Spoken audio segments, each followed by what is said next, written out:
दुनिया की सबसे बड़ी, सबसे विस्फोटक और सबसे आक्रामक ब्रेकिंग न्यूज आ ही गई।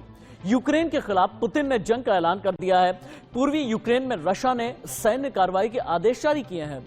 पुतिन ने यूक्रेन को सीधी धमकी देते हुए कहा कि जो नहीं हुआ वो अब होकर रहेगा। मतलब साफ है कि यूक्रेन रशिया अब जंग के बेहद करीब पहुंच गए हैं।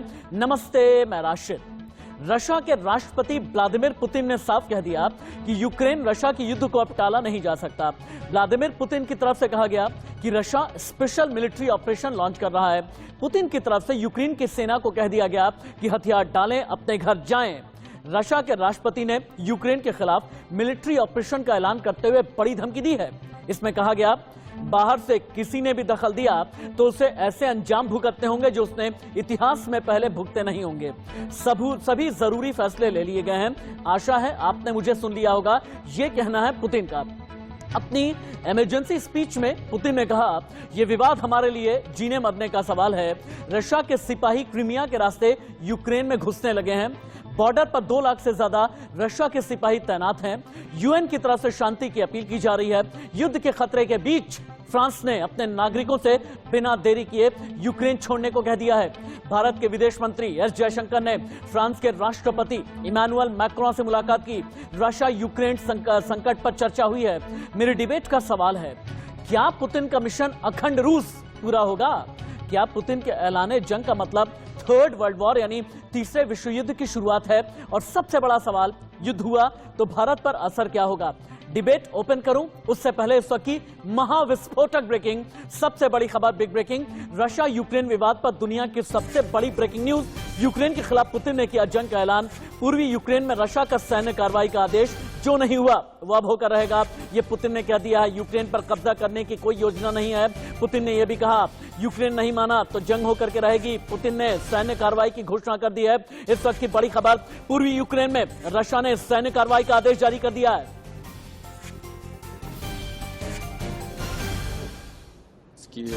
Договоренности, они были убиты еще задолго до вчерашнего признания народных республик Донбасса. И не нами, не представителями этих республик, а действующими киевскими властями. Решением этого вопроса было бы, чтобы наши коллеги в западных странах не теряли, что называется, лица, чтобы сегодняшние киевские власти отказались сами отказались от вступления в НАТО. По сути, реализовали бы. Поэтому самое главное, continue to deploy arms and weapons in Ukraine. поскольку это единственный It is time to demilitarize modern Ukraine because this is the main factor. на который можно реагировать. लेकिन सभी खबरों के बीच संयुक्त राष्ट्र में इमरजेंसी मीटिंग बुलाई गई और भारत ने भी अपना पक्ष रखा। भारत की तरफ से टीएस तिरुमूर्ति ने क्यों कहा कि स्थिति बहुत खतरनाक हो गई है, एक बड़े संकट की ओर पूरी दुनिया बढ़ने लगी है।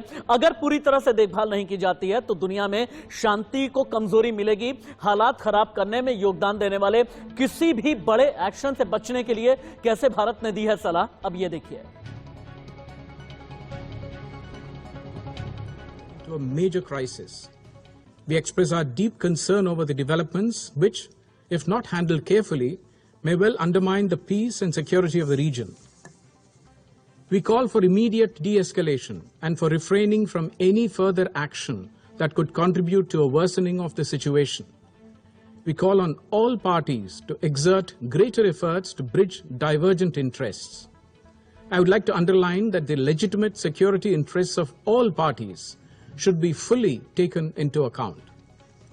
India has consistently advocated at the United Nations the need for peaceful settlement of disputes in accordance with international law and with agreements entered into by parties concerned.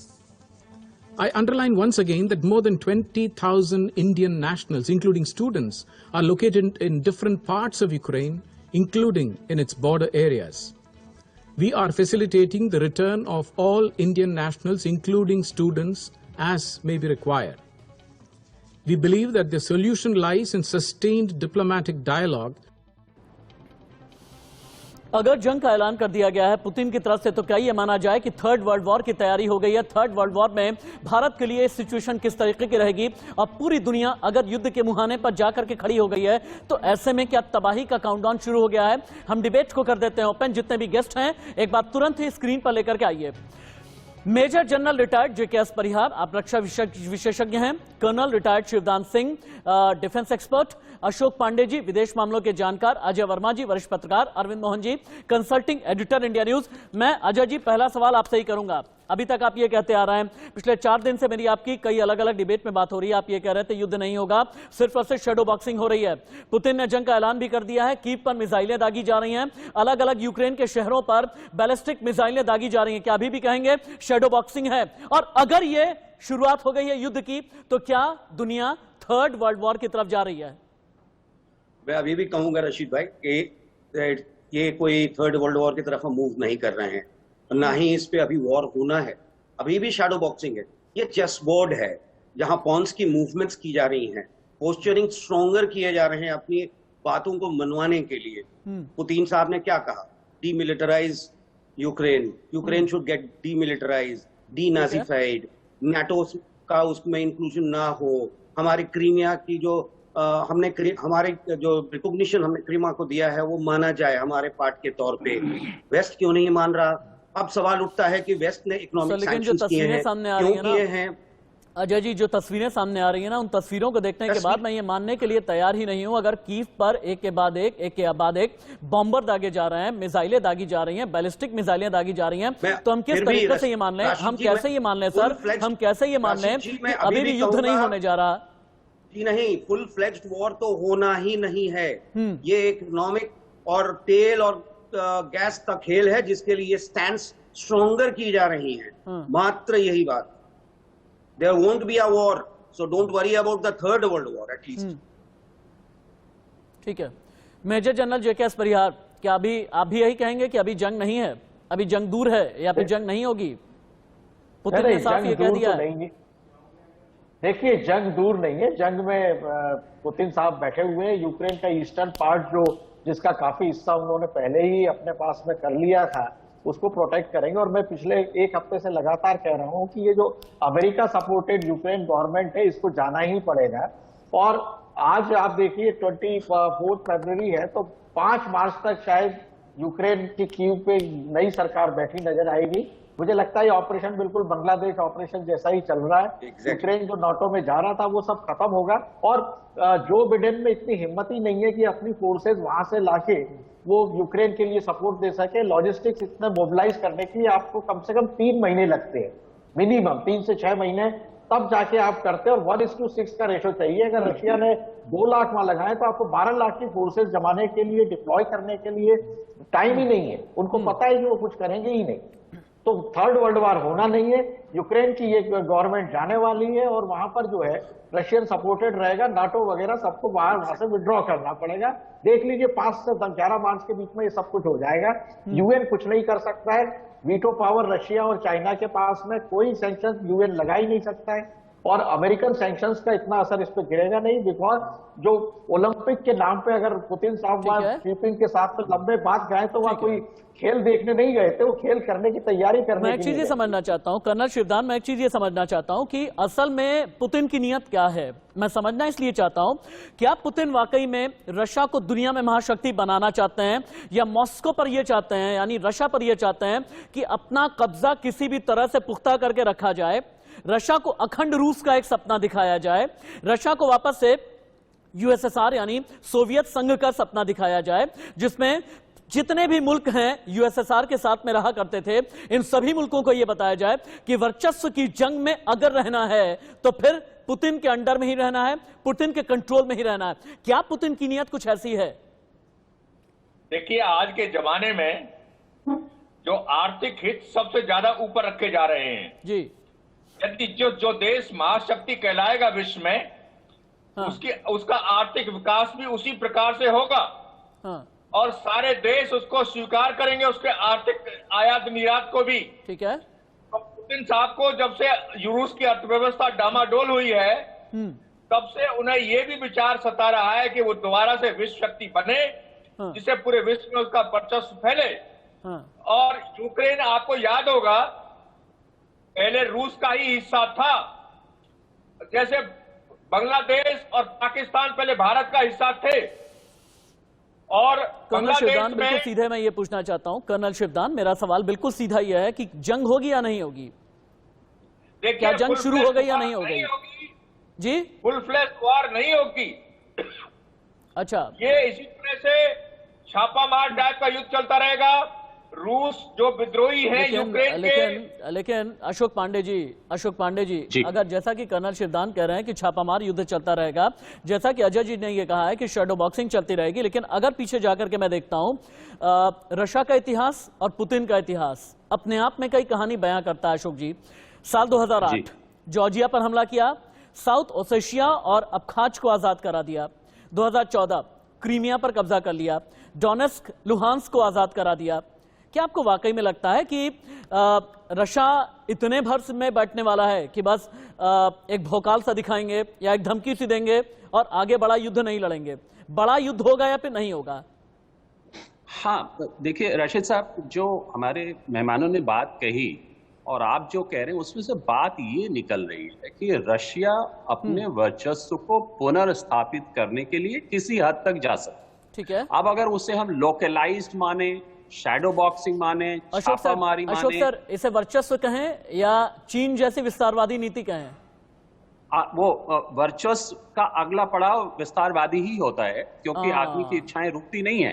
हाँ। तो मेरे कहने का मतलब ये है कि आज जिस स्थिति में है, उस स्थिति में भी उसे आप बड़ा युद्ध कहें या छोटा युद्ध कहें, परिणाम तो वही हो रहे हैं ना युद्ध वाले।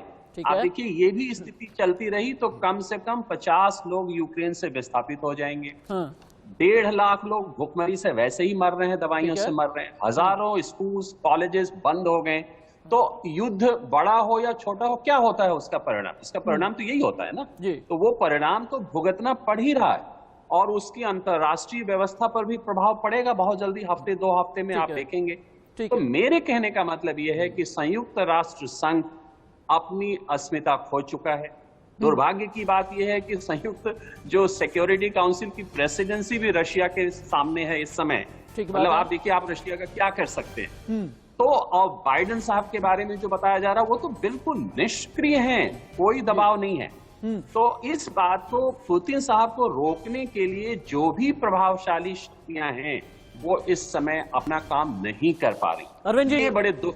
अरविंद जी, 2-3 चीजें यहां से आ जाती हैं। अगर कभी भी जंग के हालात पैदा होते हैं, फुल फ्लेजेड वॉर होता है या फिर मिनी वॉर भी अगर हो रहा है, तो जो कालखंड होता है ना, एक सवाल करता है, कालखंड या युग एक सवाल करता है कि इन सभी घटनाक्रमों में कौन सबसे कमजोर रहा और कौन सबसे मजबूत रहा। इस संदर्भ में जो बाइडेन को आप कहां पर पाते हैं, संयुक्त राष्ट्र को आप कहां पर पाते हैं, और मैं भारत की भी सिचुएशन आपके जरिए जानना चाहूंगा। भारत कब तक न्यूट्रल रहेगा?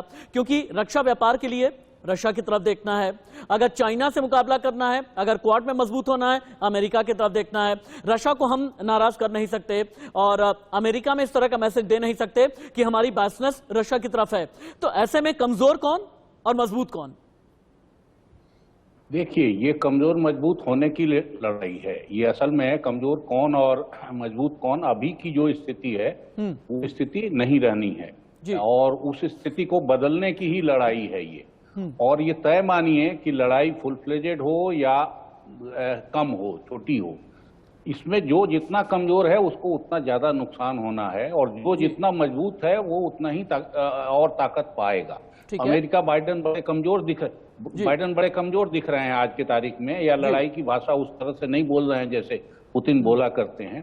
लेकिन अब मेरे ख्याल से अमेरिका को सबसे ज्यादा लाभ होगा, क्योंकि लड़ाई में वो सीधे भागीदारी करे न करे रोकने में, हथियार बेचने में वो सबसे ज्यादा उस्ताद है। तो अभी यूरोप के देशों को भी हथियार बेचेगा और दुनिया के बाकी देशों को भी हथियार बड़े पैमाने पर बेचेगा। तो एक धंधा तो उसका इसमें होना ही।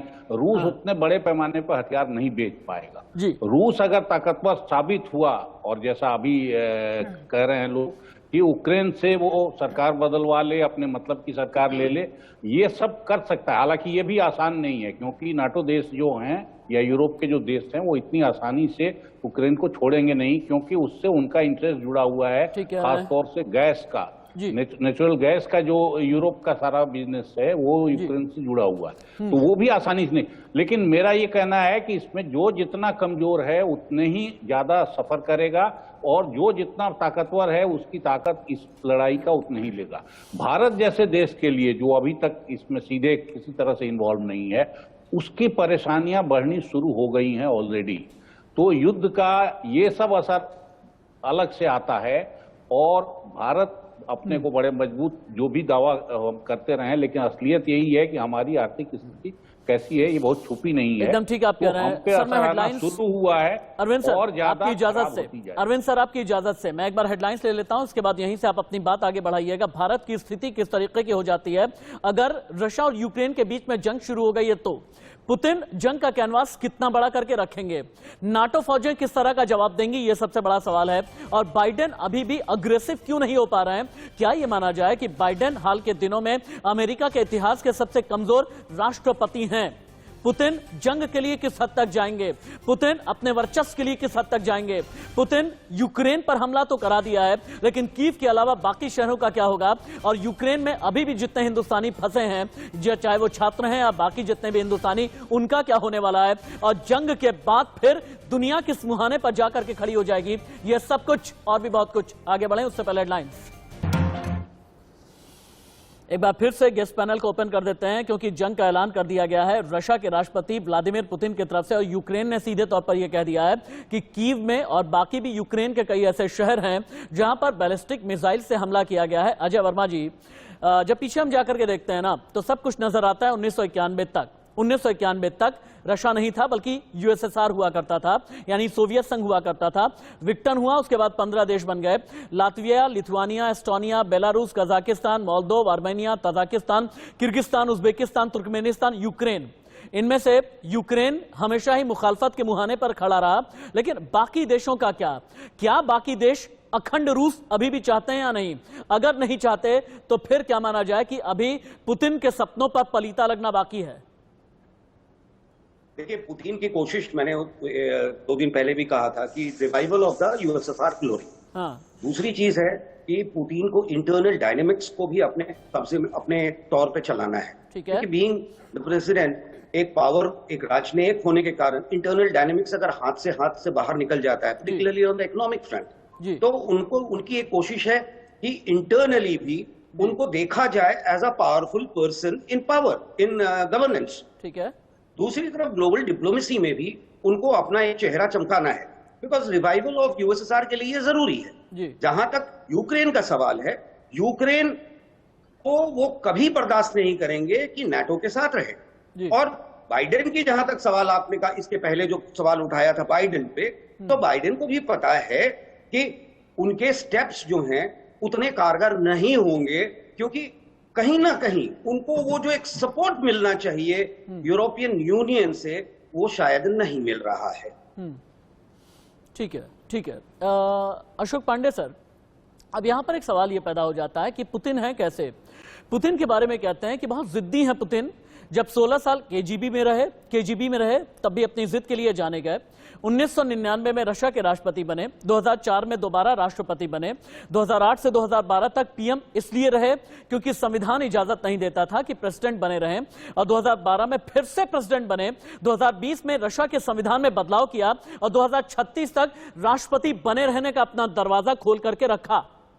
क्या यह माना जाए कि पुतिन की जिद रशिया, यूक्रेन के साथ साथ रशिया को भी एक विस्फोटक मुहाने पर लेकर के आई है? बिल्कुल। देखिए, मैं व्यक्तिगत रूप से यही मानता हूं कि इस प्रवृत्ति का नेतृत्व जो है वो किसी भी देश के लिए, समुदाय के लिए, विश्व के लिए लाभजनक तो हो ही नहीं सकता ना। लेकिन यहाँ पे अगर उनकी व्यक्तिगत बातों को अलग भी कर दें और अगर वो जिद में हैं, सब कुछ हैं, तो उसके काउंटर्स क्या हैं हमारे पास?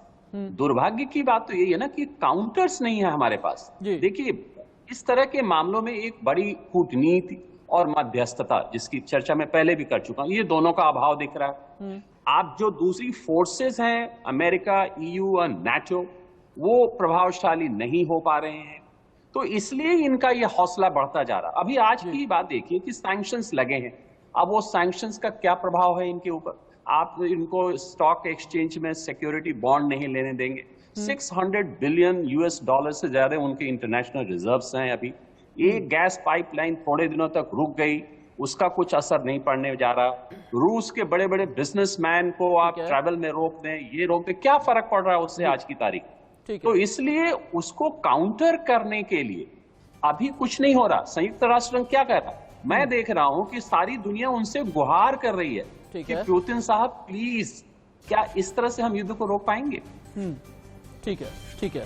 और वैसे भी इससे पहले भी कई बार इस तरीके की बातें पुतिन कह चुके हैं, अपने कई स्पीच में पुतिन कह चुके हैं कि 2015 में उन्होंने एक बात बोली थी कि यूक्रेन रशिया का मुकुट है, मुकुट बचाने के लिए किसी भी हद तक जाया जा सकता है। पुतिन ने इस तरह की बात भी की थी। लेकिन मेजर जनरल जेकेएस परिहार, अब यूक्रेन रशिया के सामने कब तक टिकेगा, मेरा ये सवाल है। आप देखें ना, एक्टिव सेना के मामले में यूक्रेन के पास 2 लाख हैं, 8.5 लाख हैं रशिया के पास में। पैरामिलिट्री रशिया की है 2.5 लाख, और पिद्दी सा बिल्कुल यूक्रेन पैरामिलिट्री 50,000। डिफेंस बजट कहीं ठहरते नहीं है, टैंक के मामले में कहीं ठहरते नहीं, aircraft, fighter aircraft, attack helicopter, युद्धपोत, सामान हेलीकॉप्टर, कहीं पर भी यूक्रेन टिकता नहीं। तो कितने दिन तक या कितने घंटे तक टिकेगा? मैक्सिमम 9 से 11 दिन मैक्सिमम। और मुझे जिस तरह से लग रहा है ये इतने दिन भी नहीं, जल्दी हो जाएगा। बिकॉज यूक्रेन के प्रेसिडेंट जो है वो लड़ाई शुरू होने के पहले ही हार चुके, हताश हो चुके हैं। उनको जो सपोर्ट उनको नाटो से, यूरोपियन यूनियन और अमेरिका से मिलना था वो मिला ही नहीं। दूसरी बात, यूक्रेन के अंदर भी काफी डिविजन्स है, ऐसा नहीं है कि सारे यूक्रेनियन जो है सारे वर्तमान राष्ट्रपति के साथ में लगे हुए। जी जी जी। तो कुल मिलाकर सिचुएशन जो है वो पुतिन साहब के बिल्कुल फेवर में जा रही है। और उनको मैं कहता हूं कि पुतिन ने जो एक्शंस किए हैं उसके लिए अमेरिका ही जिम्मेदार है। उसने उनको बिल्कुल, जो कहते हैं ना कि रस्सी में गले में जकड़ के फांसी का फंदा लगाने के आप स्ट्रेंगुलेट कर रहे हैं, तो उस स्टेज में जाने के बाद में रशिया और पुतिन के पास में मरता क्या ना करता। सारे काम करते हैं। आप यहीं से अपनी बात आगे बढ़ाइएगा। इस वक्त एक बहुत बड़ी खबर आ रही है, रशिया के राष्ट्रपति ने युद्ध की घोषणा कर दी है। ये यूक्रेन ने कहा है। रूस ने राजधानी कीव पर हमला किया, ये भी यूक्रेन ने कहा। और यूक्रेन ने अपने स्टेटमेंट में ये बोला, बैलिस्टिक मिसाइल से रशिया पर हमला किया गया है, हम युद्ध को रोकने की अपील करते हैं। कीव एयरपोर्ट को खाली कराया जा रहा है। रॉयटर्स जो कि न्यूज एजेंसी है उसके हवाले से ये बहुत बड़ी खबर आ रही है। यानी स्टोरी बहुत तेजी के साथ में अनफोल्ड हो रही है, डेवलपमेंट एक के बाद एक कई आते चले जा रहे हैं। मेजर जनरल जेकेएस परिहार, अपनी बात पूरी करें आप।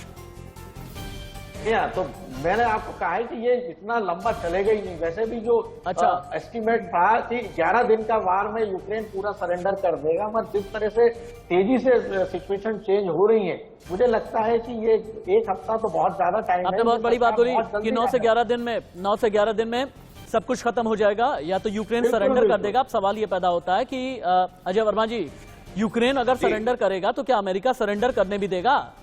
अजय जी, अमेरिका, देखिए यूक्रेन अगर सरेंडर करता है, सरेंडर का मतलब हुआ चेंज ऑफ गवर्नमेंट होगा। और वो भी जो भी होगा वो प्रो रशियन होगा। अमेरिका का इसमें कहीं भी कोई रोल नहीं नजर आएगा जिस समय ये स्थिति आएगी, क्योंकि अमेरिका क्या ये माना जाए, आप ये कहना चाहते हैं, क्या ये माना जाए कि इस युग के अगर सबसे बड़े लूजर कहे जाएंगे तो बाइडेन कहे जाएंगे? Of course. अच्छा, बाइडेन से बड़ा लूजर होगा ही नहीं। ओके।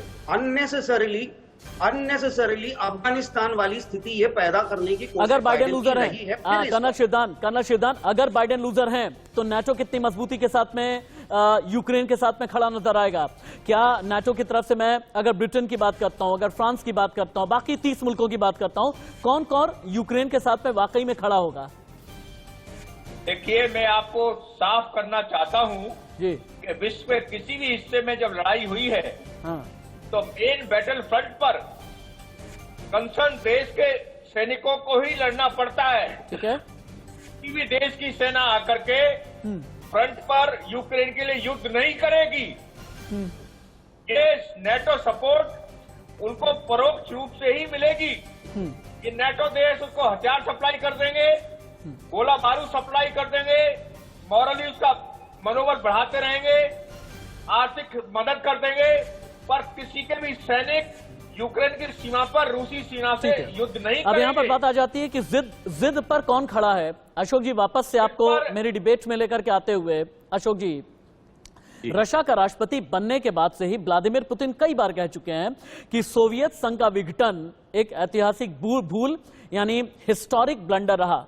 अब अब सवाल ये पैदा होता है कि अगर वापस से यूएसएसआर के जमाने में लेकर के जाना चाहते हैं पुतिन, उनका इस तरह का सपना है, तो क्या आज की तारीख में सारे मुल्क वैसे ही खड़े रहेंगे?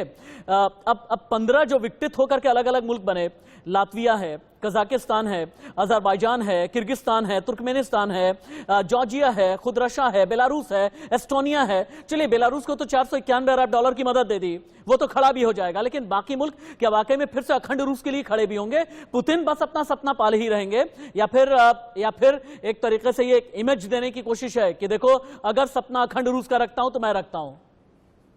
नहीं, देखिए, वो तो सपना थोड़ा सा मुझे फार फेच्ड लगता है, डे ड्रीमिंग लगती है। हो सकता है पुतिन वो ऐसा सोच भी ना रहे हो, लेकिन आज की स्थिति में जो उनकी थोड़ी सी विस्तारवादिता है, वो बिल्कुल सारे अंतर्राष्ट्रीय संधियों समझौतों के विरुद्ध है, चार्टर के विरुद्ध है। किसी भी हालत में अगर यूक्रेन अलग हुआ या विघटन हुआ, अब वो एक संप्रभु राष्ट्र है, उसकी सॉवरेनिटी को बचाना, उसकी इंडिपेंडेंस को बचाना पूरी दुनिया का काम है। ये कहीं भी इस तरह की घटना हो जाए तो क्या हम इसी तरह से देखते रहेंगे? ऐसा नहीं होना चाहिए। आप देखिए, थोड़े समय के लिए एक उदाहरण मैं यहां देता हूं। यूक्रेन जब आजाद हुआ था तो वो दुनिया का तीसरा न्यूक्लियर आर्सेनल का भंडार था उसके पास जी, और उसने सब कुछ, जैसा कि कहा जाता है, सरेंडर कर दिया, सिर्फ इस बात के लिए कि उसके ऊपर कोई खतरा आएगा तो अमेरिका और उसके एलाइड फोर्सेस उसकी मदद करेंगे। अब वो नाटो ना भी ज्वाइन करे तो भी ये तो समझौता था ही, और आज देखिए यूक्रेन की क्या स्थिति होगी। अब इसमें एक थोड़ा सा विकल्प आप ढूंढे। मान लीजिए कि यूक्रेन ने कुछ वो हथियार अपने पास रख लिए हों, तो क्या एक ऐसी स्थिति भी बन सकती है कि कुछ हम भयावह स्थिति देख सकें? तो ये बड़ी मतलब जटिल चीजें हैं, कॉम्प्लेक्स है। इसलिए मैं चाहता हूं कि उसको हम सिंप्लीफाई करें और पूरा विश्व समुदाय यूक्रेन की सॉवरेनिटी को मेंटेन करने के लिए जितना भी प्रेशर हो सकता है, आर्थिक, सामरिक, मध्यस्थता, कूटनीति, सबको हमें एक साथ लाना पड़ेगा। ठीक कह रहे हैं आप, क्योंकि सदी भी युद्ध की नहीं है, दशक भी युद्ध का नहीं है, वक्त भी युद्ध का नहीं है, हालात भी युद्ध के नहीं है, समय भी युद्ध का नहीं है। और अगर हालात और वक्त युद्ध का नहीं है तो ऐसे में, जैसा कि अशोक जी ने कहा कि पूरी दुनिया को एक साथ में खड़ा होना चाहिए यूक्रेन की अखंडता और संप्रभुता के लिए। लेकिन सवाल पैदा यह होता है कि पूरी दुनिया में कौन कौन से मुल्क होंगे जो वाकई में खड़े होंगे, या खड़े होते नजर आएंगे, या स्टैंड लेते हुए नजर आएंगे? इस पर बातचीत होगी। आगे बढ़े उससे पहले हेडलाइंस। तो रशिया के राष्ट्रपति व्लादिमीर पुतिन ने ऐलान कर दिया है यूक्रेन के खिलाफ जंग का। सीधे तौर पर यह ऐलान किया गया है। हालांकि संयुक्त राष्ट्र में जो रशिया के राजदूत हैं, उनकी तरफ से यह कहा गया है कि रशिया को डीमिलिटराइज करने के लिए यह एक्शन लिया जा रहा है। क्या मतलब इसका माना जाए कि सीधे तौर पर जंग में उतरा हुआ दिखना भी नहीं चाहता रशिया, लेकिन जंग करता भी रहेगा रशिया। तो फिर इसके पीछे की नीयत क्या है? एक बार फिर से हम चलते हैं अपने पैनलिस्ट के पास में। अरविंद जी, अभी तक क्या होता था ना कि अमेरिका की तरफ से इनडायरेक्ट वे में धमकी आती थी कि हमारा परमाणु बम जगह जगह है जो रशिया को घेरे हुए है। परमाणु बम है इटली में, परमाणु बम है तुर्की में, नीदरलैंड्स में, जर्मनी में, बेल्जियम में। हमारे तमाम परमाणु बम हैं जिसे जब हम चाहेंगे छोड़ देंगे।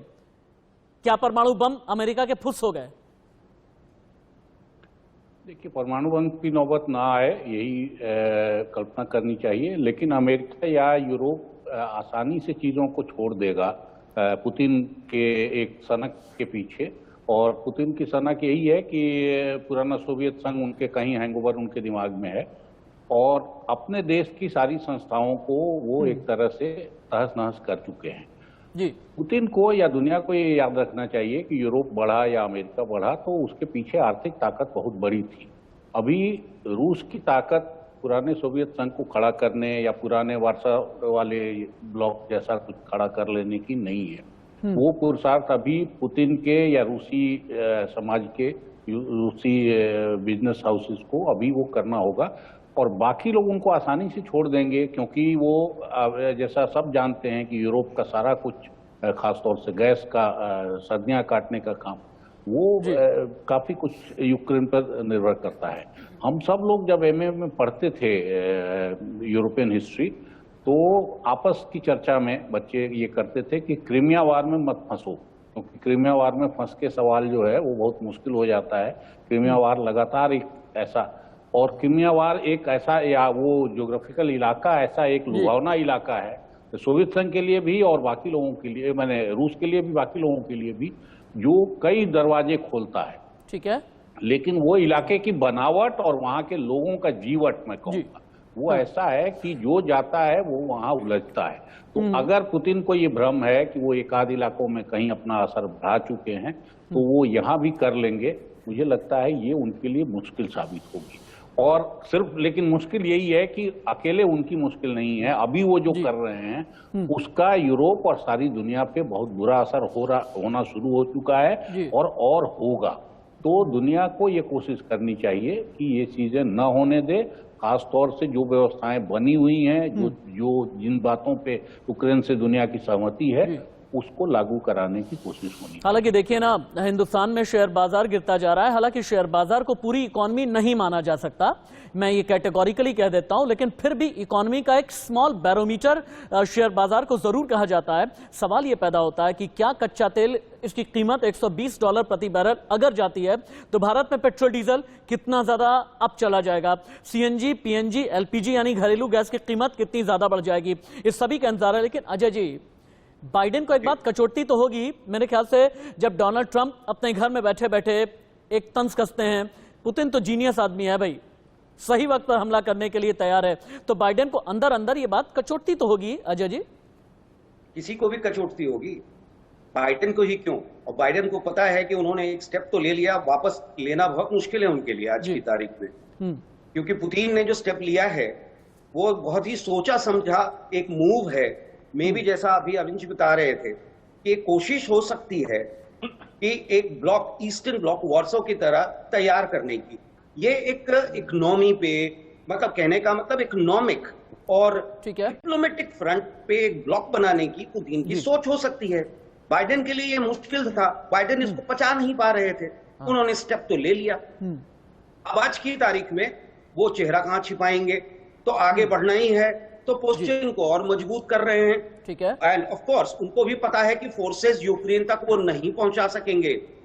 तब क्या है कि स्टेटमेंट्स के द्वारा दूसरे कंट्रीज को बातें पहुंचाओ कि नेगोशिएशंस के लिए तैयार करो, डिप्लोमेसी कराने की कोशिश करो, और ये कोशिश होनी चाहिए कि आप हमारे गुट में आ जाए, so that Putin doesn't succeed in wooing you.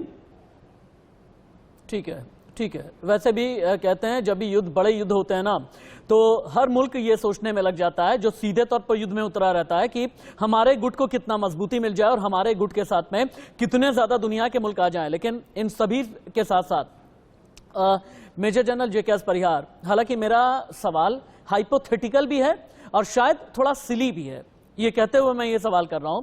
अभी थोड़ी देर पहले अरविंद जी ने बहुत बड़ी बात कही और उन्होंने कहा भी कि भाई परमाणु बम वाले हमले की या परमाणु हमले जैसी नौबत नहीं आनी चाहिए। लेकिन रशिया की तरफ से इनडायरेक्टली पिछले 2 दशक में एक बात कही जाती है कि रशिया के पास में क्या है, फादर ऑफ ऑल बॉम्ब, यानी ऐसा न्यूक्लियर बम जो 44 टन वजन का है, ऐसा न्यूक्लियर बम जो अगर किसी एक जगह पर गिरता है तो 1 सेकंड के अंदर या with in fraction of second लगभग 66 लाख लोग मर सकते हैं। कहीं ऐसा तो नहीं कि ऐसी नौबत भी आने वाली है? मैंने कहा यह हाइपोथेटिकल है, लेकिन फिर भी पूछूंगा। ना ये हाइपोथेटिकल है ना सिली क्वेश्चन है, ऐसे ही सवालों से आसमान में बात निकलती, ऐसा कुछ नहीं होने वाला है। हाँ। और अगर रशिया के अगेंस्ट में अमेरिका को जाना होता, नाटो को जाना होता, तो वो पहले ही यूक्रेन को अपने उसमें नाटो में एंगेज कर लिए होते ऑफिशियली, वो नहीं किए। उनको पता था कि वो उसको संभाल नहीं पाएंगे, तो ऐसा कुछ भी बॉम्ब वगैरह का नहीं होगा। रशिया के अगेंस्ट में अमेरिका और दूसरे कंट्रीज का जो सैंक्शंस हैं, जो 3rd और 4th रेंज होती है कि आप रशिया के जो कोलेटरल बिजनेसेस हैं जिनके साथ में, उन देशों पे सैंक्शन लगाइए। अमेरिका में हिम्मत है कि वो भारत पे सैंक्शन लगा दे कि आप रशिया से कोई चीज नहीं लोगे। आप पे अमेरिका में दम है कि वो ओपेक कंट्रीज को बोल दे, गल्फ कंट्रीज को, कि आप जो है रशिया और रशिया के सपोर्टेड किसी भी कंट्री को पेट्रोल नहीं देंगे। तो जब तक वो नहीं होगा कुछ भी नहीं होना, और उन सब में होने में बहुत टाइम लगता है।